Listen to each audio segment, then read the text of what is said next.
दोस्तों, रावण के वध के बाद भी मर्यादा पुरुषोत्तम राम ने लक्ष्मण को मृत्युशैया पर लेटे रावण के पास भेजा था ज्ञान प्राप्ति के लिए। रावण पापी था लेकिन प्रचंड ज्ञानी भी। अब समय आ गया है कि चीन के वॉर ऑन पोल्यूशन मॉडल से भारत को सीखना चाहिए। भारत को अब इंक्रीमेंटल इंप्रूवमेंट को छोड़कर रेडिकल ट्रांसफॉर्मेशन की राह अपनानी होगी। अब धीरे धीरे से काम नहीं चलेगा। अब भारत को एक अत्यंत शक्तिशाली राष्ट्रीय अथॉरिटी की जरूरत है जिसे विभिन्न राज्यों के ऊपर भी प्रदूषण नियंत्रण के नियम सख्ती से लागू करने की शक्ति हो।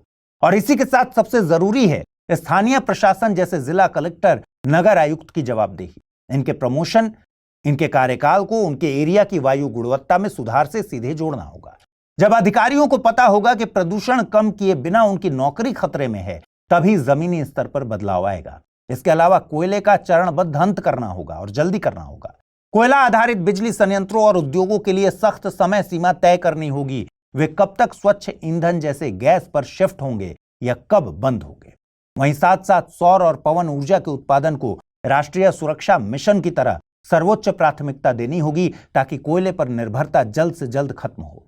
वहीं दूसरी तरफ सड़कों पर दौड़ती पेट्रोल और डीजल गाड़ियों को कम से कम करना होगा। यहां भी एक बड़े लेवल की ईवी क्रांति लाना होगा। एक बात और, प्रदूषण नियंत्रण ठीक तरीके से हो सके, इसके लिए कड़ी से कड़ी सजा और दंड जैसे उपाय भी करने होंगे।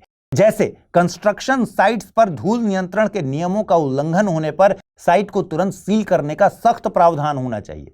दोबारा गलती हो तो जेल। ऐसा फैक्ट्रीज और इंडस्ट्रीज में भी करना होगा। प्रदूषण फैलाने वाले उद्योगों, निर्माण स्थलों और पुराने वाहनों पर लगने वाले जुर्माने को कई गुना बढ़ाना चाहिए ताकि नियमों का उल्लंघन करना आर्थिक रूप से असहनीय हो जाए।